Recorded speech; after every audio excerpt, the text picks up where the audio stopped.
I remember reading a column in the newspaper. She talked about that, the celebrities coming out saying, I was an alcoholic, I was taking drugs, every sort of shameful secret in this sort of culture of confession.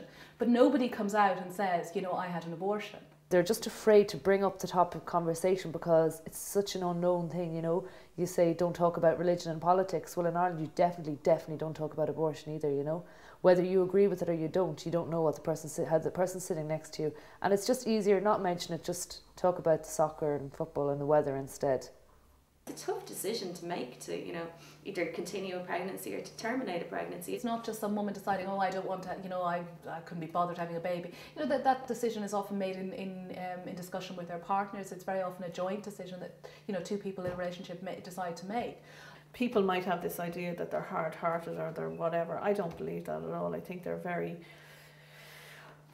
very ordinary human beings who had a difficult decision to make. What you find in Ireland is that women statistically have abortions, 3 to 4 weeks later than their British counterparts because of the decision involved, the expense involved, all the sort of organisational plans. So, I think everyone will agree that the earlier you have the abortion, both in terms of your physical health and, the sort of the difficulty of the decision, the earlier you have it, the better.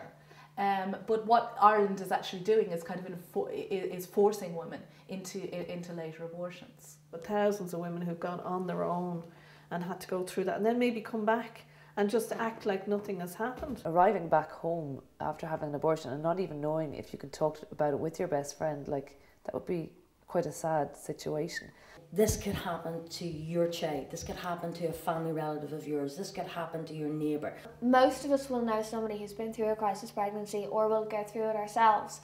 And I think the key difference between that being, regardless of your decision, the key difference between that being an experience that makes you stronger, maybe improves your life for the better, the difference is really how you're treated. Are you treated with dignity?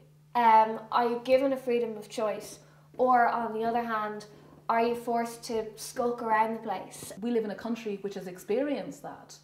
The danger of unacknowledging fundamental parts of our lives, our sexuality.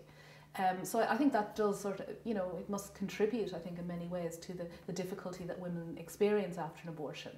But I think that's perhaps more to do with the isolation and, the fact that you can't publicly acknowledge what happened to you. Because nobody talks about it, sometimes the women themselves are very, very isolated. There could be a room of 10 women and half the women in the room could have had an abortion, but they won't know that. So they won't be able to share their experiences, and with that, other people can't learn from it. So it still seems to society in general that it doesn't really happen that much, although it does, it's just that people don't speak about it. By colluding with the secret, we are compounding the trauma.